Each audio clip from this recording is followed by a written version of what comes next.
Hello everyone and welcome to today's lesson. We are going to be discussing SCP-407. SCP-407 is a song in an unidentified language, seemingly sung in a cappella. The voices are thought to be human, and the tape containing SCP-407 was found with one track of approximately 30 minutes duration, though the abrupt ending suggests that there may actually be more. The song has been described by all listeners as something along the lines of soothing, glorious, and even beautiful. While SCP-407 is played, rapid cell generation seems to occur within auditory radius. This effect seems to occur at the cellular level, and does not require the subject to be able to hear the music. The changes seem to only affect multi-cellular organisms at first, but quickly begins to affect mitosis of single-celled organisms. During the first minute of exposure, all multicellular life forms seem to become healthier. Subjects suffering from malnutrition, scarring, physical injury, or even chronic disease and other medical conditions seem to become healthy with only a minute of exposure to SCP-407.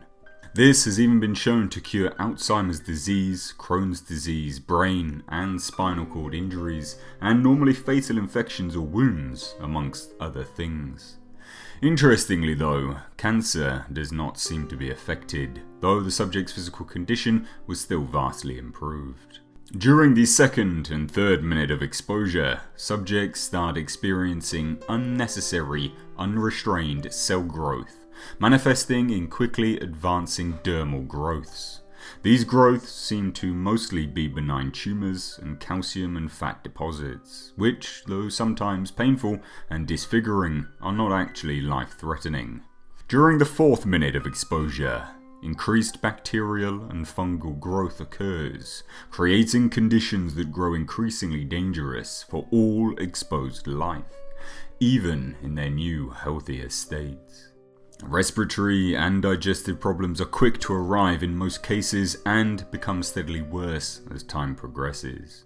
Past 5 minutes, the effects of SCP-407 seem to differ each trial. In all cases, trace elements of plants or fungus as well as any animal life present begin to grow and replicate uncontrollably at varying rates, often shaping into new organisms. Full results have varied depending on the test and on the objects present when SCP-407 is played. The special containment procedures for SCP-407. At time of acquisition, SCP-407 was recorded within a compact cassette tape. Currently, SCP-407 is backed up as a digital audio file on. SCP-407 should not be allowed to be played under any circumstances outside of testing conditions and only with the approval of O5. Testing of SCP-407 is to be done in completely soundproof environments. All tools and subjects must be sterilized to remove the presence of pollen, fungal spores, plant seeds, and as much bacterial life to the greatest degree possible to delay the negative effects of SCP-407. Addendum 407-01. SCP-407 was found in the home of Professor who had recently returned from research in the Amazon regions of northern Brazil. Agents were first alerted to a possible SCP when Addendum 407-02. The mold that eventually resulted from SCP-407's second test appears to be some sort of cordyceps fungi, noted to be similar to mold encountered by SCP-507. Due to fear of fulfilling a fate similar to that observed by 507, testing using SCP-407 has been limited to using only the first 20 minutes of the recording. Addendum 407-03. Below is a sample test run of SCP-407. For full research and experimentation notes, see Experiment Log 407. Sample test notes. Test 2. SCP-407 played for 28 minutes, 32 seconds within chamber 1D class personnel, unsterilized. At 25 seconds, subject reports feeling soothed by the music and of feeling stronger and more invigorated.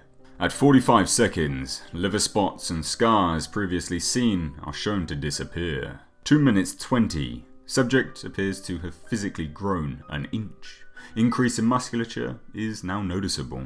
3 minutes 40, subject reports intestinal pain.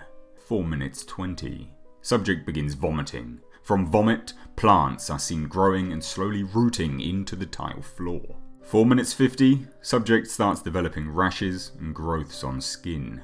5 minutes 30, heavy dermal disfigurement, subject panting heavily, begging for help, great pain reported. 6 minutes 10, subject falls to the ground and ceases to move. 6 minutes 45, subject's body is quickly covered in what is thought to be fungal infections. Plant growth is observed growing from the subject's mouth, then eye sockets. 7 minutes 30, the subject is by this time unrecognizable. Covered in molds and plant shoots, the body bursts as a banana tree emerges from the subject's intestines and then proceeds to grow to maturity within seconds. At 8 minutes 45, the plant and fungal growth has begun to spread throughout the testing chamber. What appears to be moss and weeds now cover the floor. 9 minutes 30, several shoots, stalks, bushes, and even small trees have appeared. Banana tree is now no longer recognizable. The tree has grown thick and is covered with foliage and fungal growth. 10 minutes 30, the air is now heavy with pollen and spores. Vision into testing chamber is now difficult. At 11 minutes 30, movement is heard within the chamber. Several different small insect-like creatures are observed, and creatures are now seemingly made of plant matter. 17 minutes 30. For the last 6 minutes, creatures made of plant matter have been observed to rapidly generate, grow to maturity, kill and eat other creatures, and then be eaten themselves. Creatures increasingly progressing in size as time increases. At 19 minutes, medium-sized mammalian creatures are observed. They seem humanoid and bear a resemblance to the initial subject. 21 minutes in, large fungal stalks is observed to grow from one of the mammalian creatures. Stalk end bursts, dispensing white spores. 22 minutes, now the plant growth is lush, but everything begins to become coated by a layer of mold. The plant creatures seem to die slowly for an unknown reason before being covered by the mold. 23 minutes in, the mammalian creatures are last to succumb. They heavily decay and become covered in the same mold. Bodies are now shown to contract and expand as if breathing. Stalks quickly rise from the bodies and they burst with spores, and then, just as quickly, they rot. 28 minutes 32 seconds. Tape ends. No change in chamber since the appearance of the mold. Chamber undergoes rigorous anti-biological cleansing. Samples of the mold were taken. See Addendum 407-01, 407-02. End Test 2. Addendum 407-04. SCP-407 has been deleted from the system by what is now known to the Foundation as the interest group Serpent's Hand. All known backup copies of SCP-407 have also been deleted. Refer to Incident Report X-23. Security Breach Incident X-23. Security Breach Incident X-23 on SCP Site-19 breached by operatives from an organization known to the Foundation only as the Serpent's Hand. Site-19 breach. The breach of Site-19 seems to have been the second of 2 break-ins into SCP properties by known to the Foundation as LS. The individual was responsible for a previous security breach, having coordinated the theft of SCP-268, though it is evident from video surveillance that SCP-268 was involved in this infiltration. The intruder, known as LS, seems to have simply walked into Site-19. The intrusion seems to have been for the purpose of using SCP-914. Knowledge of the intruder's use of SCP-914 can only be assumed due to the intruder's interpretations of Dr. during routine testing. Dr. seems to have been resulting in the intrusion's only personnel casualty. SCP-407 seems to have been deleted from the Foundation's system during this time, so it can now only be assumed the individuals involved are responsible. Whether this means the file has been completely destroyed or possibly in the hands of the rogue group is unknown. A short printed note was found in SCP-914's chamber. This note is the only insight the Foundation currently has of the group responsible for this incident. The note reads, "Dear Sirs of the Foundation, behind guns and protocol you hide, desperately chaining the ineffable. Yourselves stuck within your own self-wrought pitiful cages of fear and ignorance. You think yourselves the shepherd guarding the flocks of the unwise o'er the night, but you are so shaken by doubt and fear that in your bewildered arrogance you would vainly seek to chain the sun itself unto the heavens to hold back the daily night. The delivering angels themselves you contain with 3 digits and 4 walls. Do you not see the blindness with which you walk and swing your blade? On the final day, would you have us contain Black Surtur himself with measures and science, and condemn ourselves to rot and stagnancy as you hold back his pure, cleansing fires? I do not ask you not to act, but act with enlightenment and heart. Neither should one be seduced by the dark, nor blinded by the light, but walk firmly in the twilight and gaze unto all realms.